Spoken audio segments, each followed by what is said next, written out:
Group 17, ठीक है,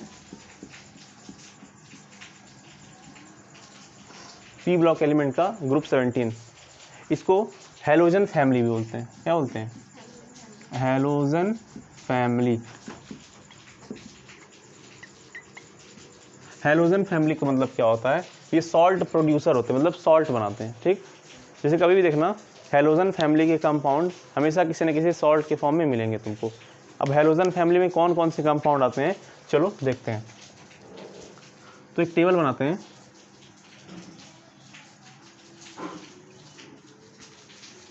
complete frame आ रहा है, चेक करना,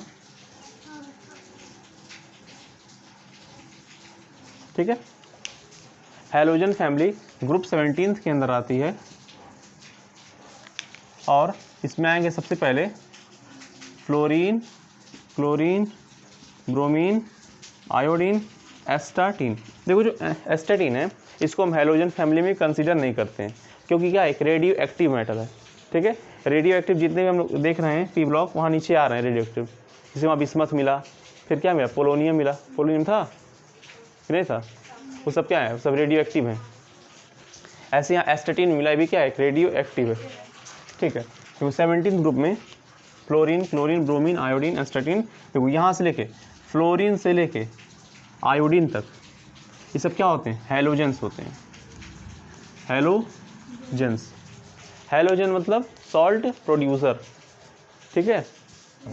इनको हैलोजन कहने का एक और रीज़न था, जो सॉल्ट होता है ना वो अक्सर सी से मिलता है। सी मतलब समुंदर, समुद्र जो बोलती है।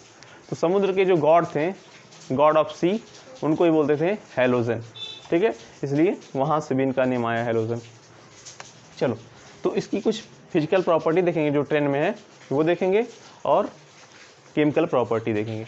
तो सबसे पहले बात करेंगे हम लोग की फिजिकल प्रॉपर्टी। देखो फिजिकल प्रॉपर्टी में हमेशा सबसे पहले हम लोग बात करते हैं इलेक्ट्रॉनिक कन्फिग्रेशन का, ठीक है। इलेक्ट्रॉनिक कन्फिग्रेशन करें तो सबसे पहला आएगा इलेक्ट्रॉनिक कन्फिग्रेशन। इसमें क्या होता है, द वैलेंस सेल, देखो जो ग्रुप 17 के एलिमेंट होते हैं उनके वैलेंस सेल का इलेक्ट्रॉनिक कन्फिग्रेशन होता है NH2NP5। क्या होता है, NH2NP5। तो valence shell electronic configuration is NH2NP5, ठीक है। तो ऐसे सबको बता सकती हो। देखो यहाँ सेकंड पीरियड से स्टार्ट होता है, पीरियड लिख दें, second period, third period, fourth period, 5 period और 6 पीरियड, ठीक है। तो इसका बता दो क्या हो जाएगा, इसका फ्लोरीन का क्या होगा,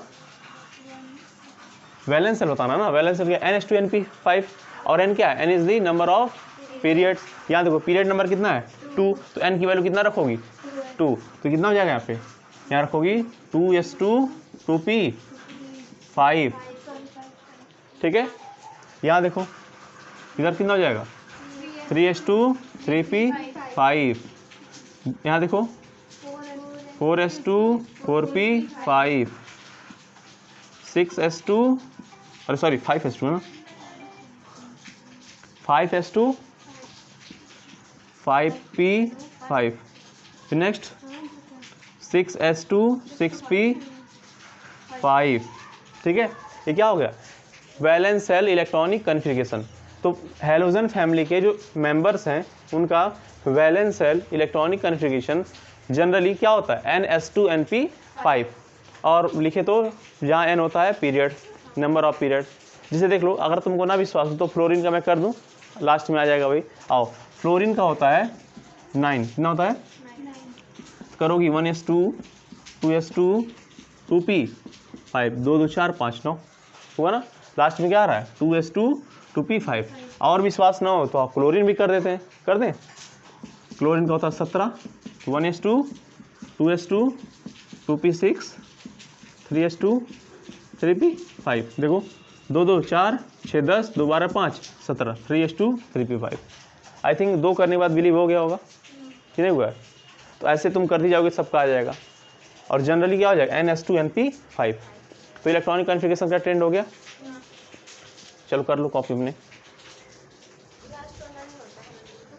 ये इसको हैलोजन में ट्रीट नहीं करते हैं, ठीक है, मतलब हैलोजन फैमिली का मेंबर है, मतलब प्रॉपर्टी मिलती जुलती है, बट हैलोजन के इसको ट्रीट नहीं करते because it is the radio active element, radio active element, ठीक है, ठीक। आओ अब हम बात करते हैं इनकी फिजिकल स्टेट की, मतलब ये फिजिकल स्टेट कौन कौन से स्टेट में मिलते हैं हम लोग को, ठीक है। तो देखो फिजिकल स्टेट में, चलो देखते हैं फिजिकल स्टेट। देखो अगर हम बात करते हैं फ्लोरीन की और बात करते हैं क्लोरीन की, तो ये फिजिकली यानी कि रूम टेम्परेचर की बात करें तो गैस होते हैं। क्या होते हैं? कभी देखो क्लोरीन को Cl2 गैस लिखते हैं, लिखते नहीं लिखते हैं, फ्लोरीन को F2 गैस लिखते हैं। तो Cl2 यानी क्लोरीन, यानी बोल सकते तुम fluorine comma chlorine are the gas. क्या होता है ये? Gas comma. जो ब्रोमीन है, ब्रोमीन लिक्विड के फॉर्म मिलता है। किसमें मिलता है? अब पूछो ऐसा क्यों हो रहा है कि ये लिक्विड में मिल रहा है? अभी एक रीजन में दूंगा, लेकिन फिलहाल के लिए भी ऐसे लर्न करो, ठीक है। तो नीचे आओगी तो ब्रोमीन क्या मिलेगा तुमको? नहीं, लिक्विड, लिक्विड। ब्रोमीन किसमें होता है? लिक्विड में होता है। और बात करते हैं आयोडीन की। आयोडीन क्या होता है? सॉलिड होता है। क्या होता है? सॉलिड होता है। ब्रोमीन लिक्विड और आयोडीन सॉलिड होता है। देखो एस्टेटिन की हम बात नहीं करेंगे क्योंकि हैलोजन फैमिली की बात कर रहे हैं ना, तो इसके बारे में हम बात नहीं करेंगे। हैलोजन्स के बारे में स्टडी करेंगे। जो भी हम लोग का डीप स्टडी रहेगा किसके बारे में रहेगा? इन्हीं के बारे में रहेगा, ठीक है, क्योंकि हैलोजन्स यही सब है। ये हैलोजन नहीं है, बस रख दिए गए, प्रॉपर्टी सेम मिल रहा है तो, ठीक है। तो इसलिए इसका हम स्टडी ज़्यादा नहीं करेंगे। ये नहीं करेंगे बट उतना ज़्यादा नहीं करेंगे जितना करना चाहिए। हम लोग का पूरा focus fluorine, chlorine, bromine, iodine पर ही रहेगा, ठीक है। चलो अब बात करते हैं फिजिकल स्टेट में फ्लोरीन और क्लोरीन क्यों गैस है, ब्रोमीन क्यों लिक्विड है और आयोडीन क्या है? सॉलिड क्यों। देखो किसी के गैस बनने का रीजन क्या है? उसके एटम क्या है? काफ़ी दूर दूर है कि नहीं। और किसी के लिक्विड बनने का मतलब क्या है? उसके एटम थोड़ा पास पास आ गए, एज कम्पेयर टू गैस वो पास पास आ चुके हैं। और सॉलिड बनने का मतलब कि बिल्कुल ही पास पास है, अटैच है एकदम। तो ये देखो एकदम क्या है? अटैच है। एक बात बताओ, वांडर वाल फोर्स किसी को याद आ रहा क्या? वांडर वाल फोर्स नहीं याद है, कोई बात नहीं, बताते हैं साइड में यहाँ जगह बना दी है ताकि यहाँ पे जो एक्स्ट्रा टॉपिक आएगा, ऑर्डिनरी टॉपिक, बता देंगे। देखो वांडर वाल फोर्स क्या होता है?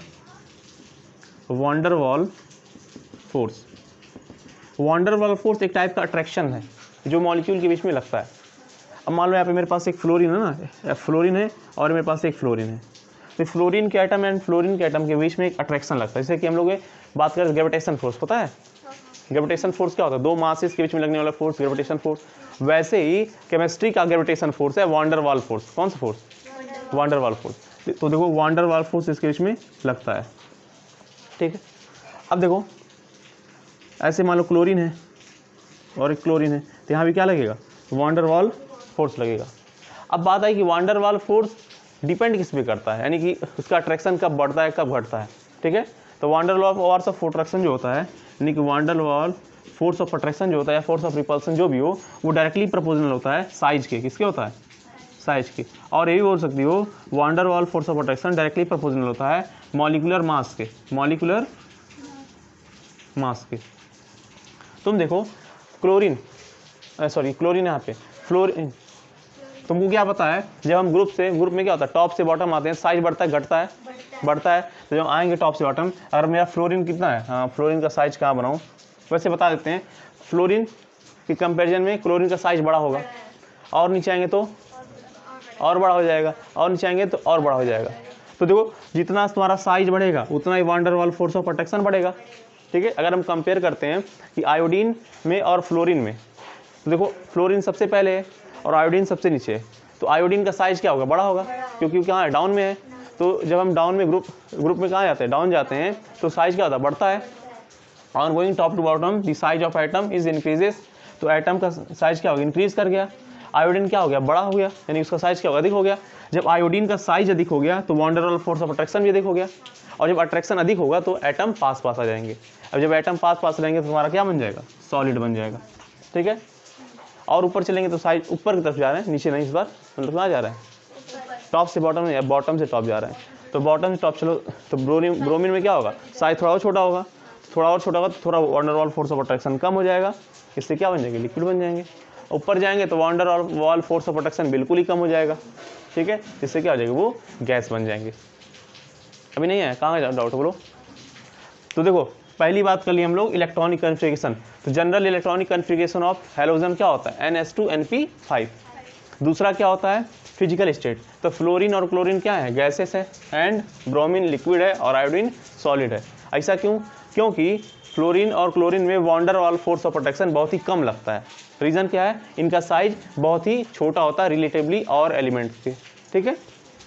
जैसे और आगे बढ़ते हैं, इन दोनों के कंपेरिजन में ब्रोमीन का साइज बढ़ता है, साइज बढ़ेगा तो van der Waals force of attraction बढ़ेगा, जिससे वो गैस के कंपेरिजन में उसका अट्रैक्शन अधिक हो जाएगा मॉलिक्यूल्स का, एटम्स का, तो क्या बन जाएंगे, वो लिक्विड बन जाएंगे। और नीचे आएंगे आयोडीन की तरफ, तो वहाँ साइज और बढ़ जाएगा, यानी सबसे अधिक साइज बढ़ा रहेगा उनका, तो वहाँ साइज काफ़ी बढ़ने की वजह से अट्रैक्शन भी काफ़ी बढ़ जाएगा और तुम्हारा एटलीस्ट रिजल्टेंट तुमको मिलेगा आयोडीन सॉलिड। आया, कोई दिक्कत नहीं, ठीक है, इतना छापो अपने कॉपी में, हो गया। तब नेक्स्ट प्रॉपर्टी देखेंगे, दो प्रॉपर्टी हो गया, पहला क्या था, इलेक्ट्रॉनिक कन्फिगरेशन, एंड सेकंड क्या हो गया,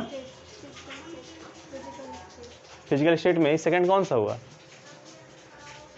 फिजिकल स्टेट, हाँ वही, ठीक है, ठीक है। अब नेक्स्ट देखते हैं, देखो आयोनाइजेशन एनर्जी, पहले साइज की बात कर लें, साइज, एटॉमिक साइज। एक बात पता है आप कि जब टॉप से बॉटम आते हैं तो क्या होता है, साइज बढ़ता है, क्यों बढ़ता है, क्योंकि नंबर ऑफ सेल बढ़ते हैं। तो देखो, तो on going top to bottom, on going top to bottom, bottom in group size increases due to increasing in number of cell and decrease in Zeff, याद है कि नहीं, जेफ क्या होता है, इफेक्टिव न्यूक्लियर चार्ज, मतलब कि न्यूक्लियस का वैलेंस इलेक्ट्रॉन पे अट्रैक्शन क्या होता है, कम हो जाता है। अब बताओ कम होगा तो साइज बढ़ेगा, ठीक है, ये बात हमेशा याद रखना ना, Zeff inversely proportional to size, ठीक है, साइज बढ़ता है तो जेफ कम होता है, ठीक है। चलो साइज आ गया, अब हम बात करते हैं next ionization energy, ionization energy, ionization energy ये क्या होता है, आयोनाइजेशन एनर्जी क्या होता है, किसी भी गैसियस एटम से, ध्यान दो, किसी भी गैसियस एटम से क्या होता है, एक वैलेंस इलेक्ट्रॉन को बाहर निकालने के लिए जो भी एनर्जी आपको एटम को देना पड़े वो क्या होता है, आयोनाइजेशन एनर्जी, ठीक है। तो किसी भी गैसियस एटम को क्या होता है, जो एनर्जी देते हैं वैलेंस सेल के इलेक्ट्रॉन को निकालने के लिए, वही एनर्जी क्या होती है, आयोनाइजेशन एनर्जी। अब आयोनाइजेशन एनर्जी किस पे डिपेंड करता है, ये डिपेंड करता है कि न्यूक्लियस का अट्रैक्शन वैलेंस इलेक्ट्रॉन पे कैसा है। अगर न्यूक्लियस का अट्रैक्शन वैलेंस इलेक्ट्रॉन पे ज़्यादा है, यानी कि जेफ अधिक है, तो इलेक्ट्रॉन को तो इजीली तुम निकाल नहीं पाओगी, तो उसके लिए तुमको अधिक एनर्जी देनी पड़ेगी, तो बोलोगी आयोनाइजेशन एनर्जी क्या है, अधिक है। लेकिन कहीं ऐसा होगा कि न्यूक्लियस का अट्रैक्शन किस पे, न्यूक्लियस का अट्रैक्शन किस पे, इलेक्ट्रॉन पे कम होगा, तब तुमको कम एनर्जी देनी पड़ेगी, तो तुम बोल सकती हो आयोनाइजेशन एनर्जी क्या है, कम है। तो मिला जुला के जो आयोनाइजेशन एनर्जी है वो डिपेंड करता है जेफ पे, किस पे, जेफ डायरेक्टली प्रोपोर्शनल है आयोनाइजेशन एनर्जी के। अगर कहीं पे जेफ अधिक है तो आयोनाइजेशन एनर्जी भी क्या होगा, अधिक होगा, ठीक है। और कहीं पे जेफ क्या है, कम है, तो आयोनाइजेशन एनर्जी भी कम होगी। तो तुम देख रही हो जब हम ग्रुप में टॉप से बॉटम आ रहे हैं तो क्या हो रहा है, जेफ कम हो रहा है कि बढ़ रहा है, कम हो रहा है ना, साइज बढ़ रहा है तो जेफ कम हो रहा है, और जब जेफ कम हो रहा है तो आयोनाइजेशन एनर्जी कम हो रही है, ठीक है। तो अगर मेरे पास क्या है, फ्लोरीन है, क्लोरीन है, ब्रोमीन है, आयोडीन है, तो सबसे अधिक आयोनाइजेशन एनर्जी किसकी होगी, फ्लोरीन की होगी, क्योंकि यहाँ से इलेक्ट्रॉन को छुड़वाने के लिए तुमको बहुत ज़्यादा एनर्जी देना पड़ेगा। क्यों, यहाँ पे क्या होता है, फ्लोरीन एक बहुत ही खतरनाक इलेक्ट्रोनिगेटिव एलिमेंट है, साइज छोटे होने की वजह से इलेक्ट्रॉन को पकड़ा रहता है, छोड़ता नहीं है, hence the order is this, ठीक है, हो गया, कर लीजिए। नेक्स्ट बात करेंगे इलेक्ट्रॉन गेन एंथैल्पी, क्या होता है इलेक्ट्रॉन गेन एंथैल्पी। चलो यहाँ थोड़ा लॉजिक है और मोस्ट इंपॉर्टेंट स्टार लगा लेना वहाँ पे इलेक्ट्रॉन गेन एंथैल्पी में। यहाँ पे क्वेश्चन आते हैं इलेक्ट्रॉन गेन एंथैल्पी, ठीक है।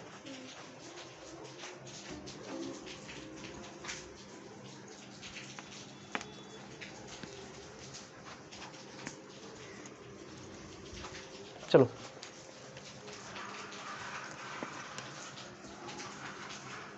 इलेक्ट्रॉन गेन एंथैल्पी, पहले ये समझो होता क्या है, ठीक है। इलेक्ट्रॉन गेन एंथैल्पी नाम से ही पता चल रहा है, एंथैल्पी मतलब एनर्जी होता है। क्या होता है? एनर्जी। केमिस्ट्री के लैंग्वेज में एनर्जी को एंथैल्पी कहते हैं। क्या बोलते हैं? ठीक है। अब देखो इलेक्ट्रॉन गेन एंथैल्पी मतलब कि किसी भी एटम को जब हम क्या करेंगे, एक इलेक्ट्रॉन को गेन करवाएंगे, मतलब कि जब भी कोई एटम एक इलेक्ट्रॉन को गेन करता है तो गेन करने पे क्या होता है, खुश हो जाता है और खुश होकर अपने अंदर से निकालता है एनर्जी। क्या निकालता है? एनर्जी।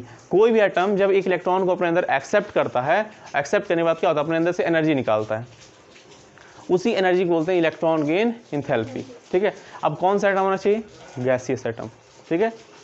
लिख देते हैं when any gaseous atom accept, या फिर गेन लिख दें, गेन one electron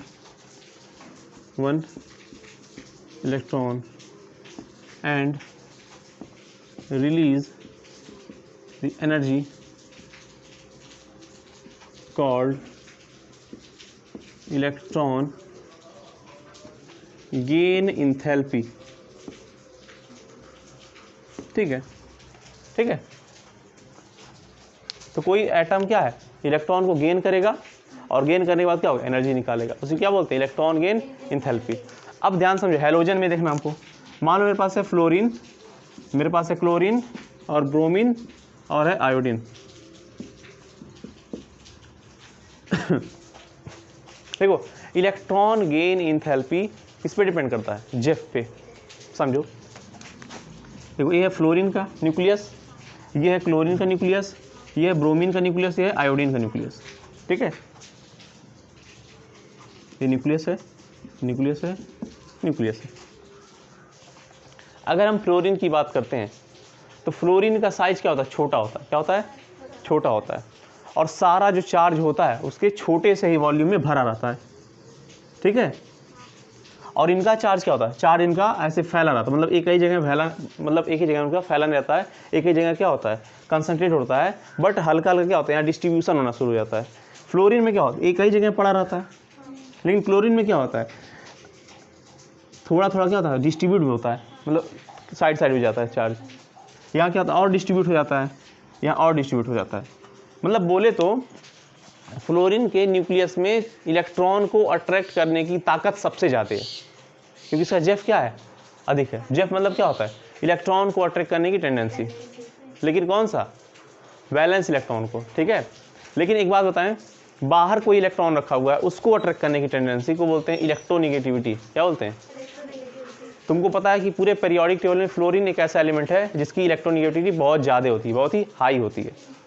अब हम बात करते हैं तो इलेक्ट्रोनिगेटिविटी अधिक है। सुनो, बहुत लोग ऐसे सोचते हैं कि मान लो फ्लोरीन है, इसकी इलेक्ट्रोनिगेटिविटी अधिक है तो क्या करेगा, ये इलेक्ट्रॉन को अट्रैक्ट कर लेगा।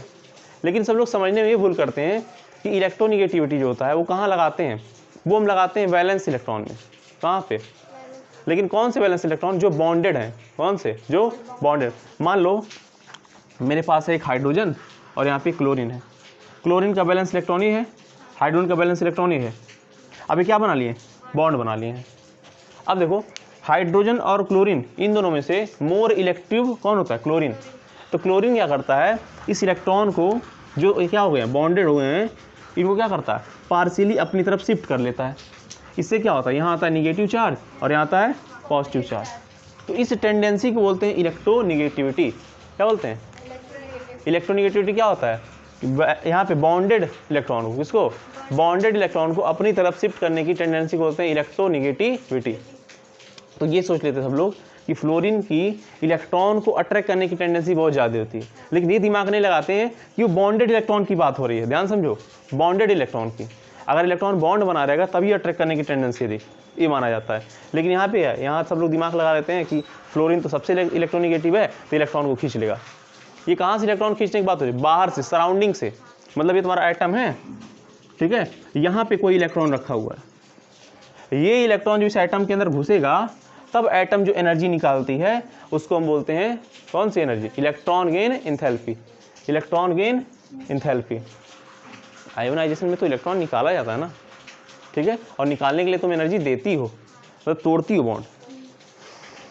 तो अब बात करें इलेक्ट्रॉन गेन एंथैल्पी। तो जब कोई एक गैसियस एटम किसी एक इलेक्ट्रॉन को अपने अंदर एक्सेप्ट करता है, एक्सेप्ट करने पे क्या होता है, वो अपने अंदर से एनर्जी बाहर निकालता है, उसको बोलते हैं इलेक्ट्रॉन गेन एंथैल्पी। और सबसे ज़्यादा इलेक्ट्रॉन गेन एंथैल्पी बता दें पूरे पीरियोडिक टेबल में क्लोरीन की होती है। किसकी होती है? क्लोरीन की। अब रीजन जानना चाहोगे ऐसा क्यों? मतलब अगर हम रियलिटी बताएं, मतलब अगर हम लोग इलेक्ट्रोनेगेटिविटी बेस में करें तो सबसे अधिक हो जाएगा fluorine, chlorine, bromine, iodine. But ऐसा नहीं होता, ऐसा नहीं होता। यही लॉजिक, ऐसा क्यों नहीं होता? देखो देखो, ये इंपॉर्टेंट क्वेश्चन है, इंपॉर्टेंट है, पूछ सकते हैं what is the trend of electron gain enthalpy. ठीक है, आओ बताते हैं क्यों ऐसा होता है। देखो, फ्लोरीन है, क्लोरीन है, ब्रोमीन है, आयोडीन है, ठीक है। इसको अगर ऐसे लिख दें तो अच्छा रहेगा। इधर देखो, अगर मेरे सामने क्या है, मेरे सामने है फ्लोरीन और यहाँ पे क्लोरीन, तो क्या बोल रहे हैं? क्लोरीन की इलेक्ट्रोनिगेटिविटी, देखो क्लोरीन है और यहाँ फ्लोरीन है, तो इनके कंपैरिजन सबसे अधिक इलेक्ट्रोनिगेटिव कौन होगा? क्लोरीन, तब फ्लोरीन, तब ब्रोमीन, तब आयोडीन। ऑर्डर ये है, मतलब सबसे अधिक कौन होगा इलेक्ट्रॉन गेन एंथैल्पी किसकी सबसे ज़्यादा? इलेक्ट्रोनिगेटिव तो सबसे ज़्यादा फ्लोरीन ही होता है। फ्लोरीन से बढ़कर आज तक कोई भी इलेक्ट्रोनिगेटिव नहीं बना पूरे पीरियोडिक टेबल में, लेकिन क्लोरीन से बढ़ के आज तक कोई पीरियोडिक टेबल में ऐसा नहीं बनाया जो सबसे अधिक इलेक्ट्रॉन गेन एंथैल्पी शो करता हो। ठीक है, अब रीज़न क्या है कि क्लोरीन का electron gain enthalpy as compared to fluorine कम है, मतलब ज़्यादा है, सॉरी नहीं कम बोले, क्या होगा फिर से बोलते हैं, क्लोरीन का electronegativity as compared to fluorine ज़्यादा है। ऐसा क्यों? क्या बोले, इलेक्ट्रोनिगेटिविटी बोले कि इलेक्ट्रॉन गेन एंथैल्पी बोले? बोले कन्फ्यूज हो, फिर से सुनो। फ्लोरीन की electronegativity as compared to chlorine अधिक होता है, सही है, मतलब फ्लोरीन का इलेक्ट्रोनिगेटिविटी अधिक होता है, बात सही है। लेकिन क्लोरीन के कंपैरिजन में फ्लोरीन का इलेक्ट्रॉन गेन एंथैल्पी कम होता है। क्या होता है? हमेशा याद रखना कि इलेक्ट्रॉन गेन एंथैल्पी क्या होता है? कम होता है। अब रीज़न क्या है, रीज़न बताएं। देखो, अगर हम क्लोरीन का करते हैं इलेक्ट्रॉनिक कॉन्फ़िगरेशन तो कितना आएगा? 3s2 3p5 होगा, लास्ट वाला देखते हैं ना। अब फ्लोरीन का 2s2 2p5 आएगा। क्वेश्चन आ सकता है कि why chlorine so more electron gain enthalpy as compared to fluorine, explain. तो तुमको बताना पड़ेगा, तो बताना। यहाँ पे मान लो इसका हम ब्लॉक बनाते हैं, यहाँ देखो,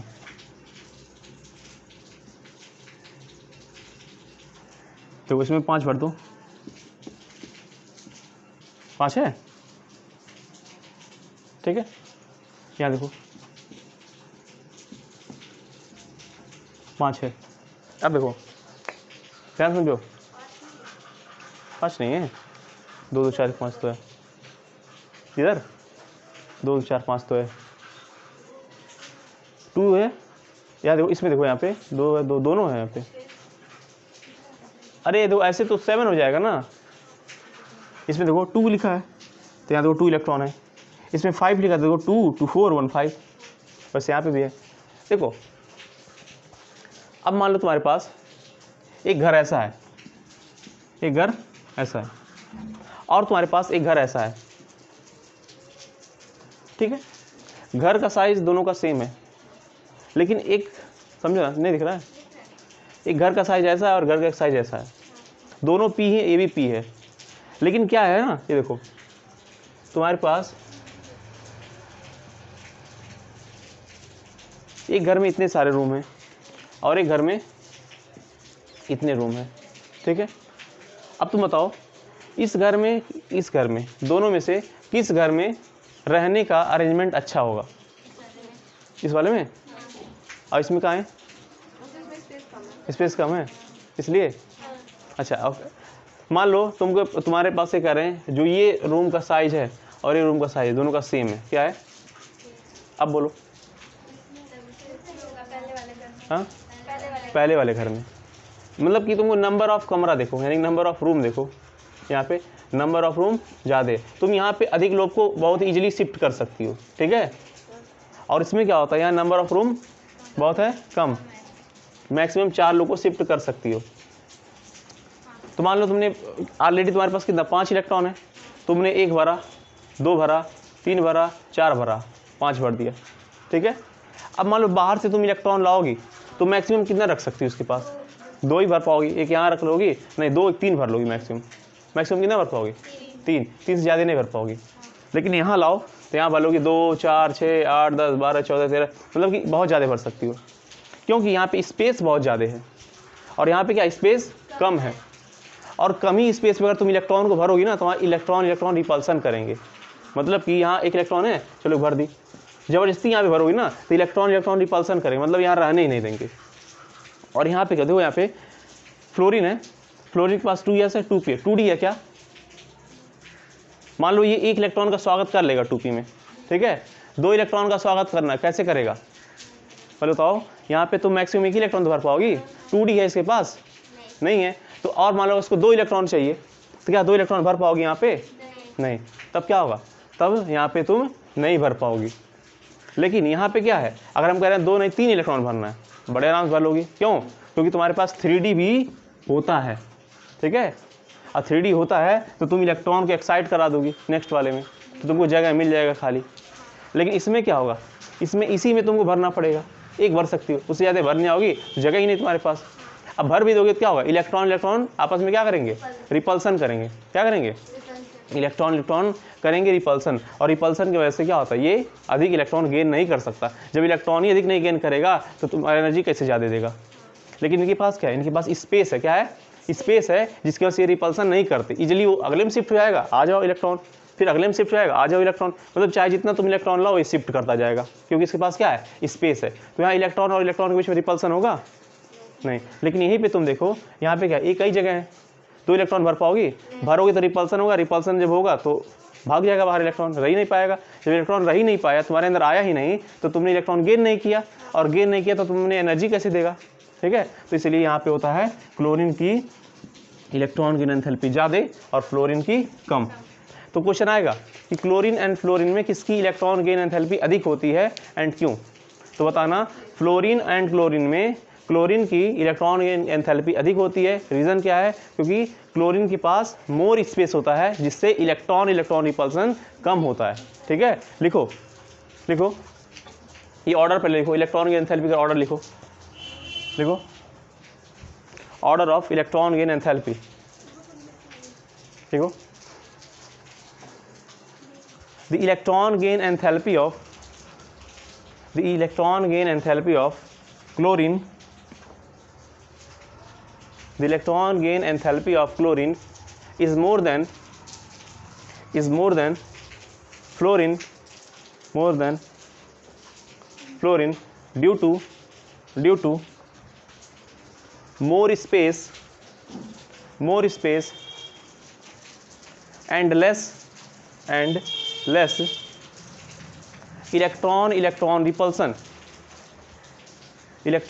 इलेक्ट्रॉन रिपल्सन, ठीक है। मतलब कि स्पेस बहुत ज़्यादा होता है और इलेक्ट्रॉन के बीच में रिपल्सन बहुत ही कम होता है, ठीक है। अगर तुम इसको ऐसे भी दिखाना चाहो दिखा सकती हो। इधर देखो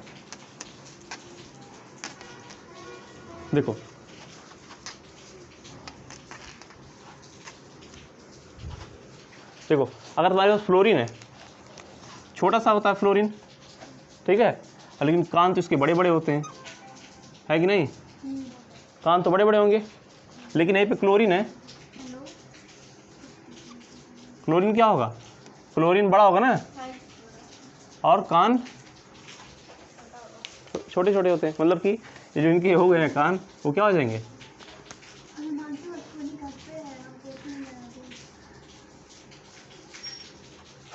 ठीक है।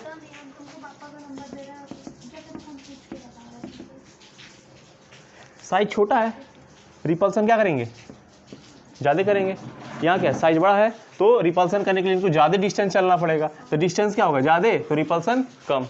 यहाँ पे डिस्टेंस क्या है कम तो रिपल्सन ज़्यादा। Force directly proportional to distance according to Coulomb's law. Force क्या है डिस्टेंस के इनवर्सली प्रोपोर्शनल, डिस्टेंस बड़ा होगी तो फोर्स बढ़ेगा। यहाँ देखो डिस्टेंस कम है तो फोर्स ज़्यादा, देखो यहाँ पे डिस्टेंस कम है तो फोर्स ज़्यादा लगेगा, रिपल्सन ज़्यादा होगा, और रिपल्सन ज़्यादा होगा तो एटम स्टेबल नहीं होगा, ठीक है। तो इलेक्ट्रॉन को तुम एक्सेप्ट कैसे करोगी, लाओगी बाहर फेंक देगा। लेकिन क्लोरीन क्या करेगा, क्लोरीन जितना इलेक्ट्रॉन लाओगी उतना भरेगा भरेगा भरेगा भरेगा, ठीक है, और एनर्जी निकालेगा। तो ये मोस्ट इंपॉर्टेंट क्वेश्चन है, लिख लो, बस यहीं तक आने जाते हैं, ठीक है।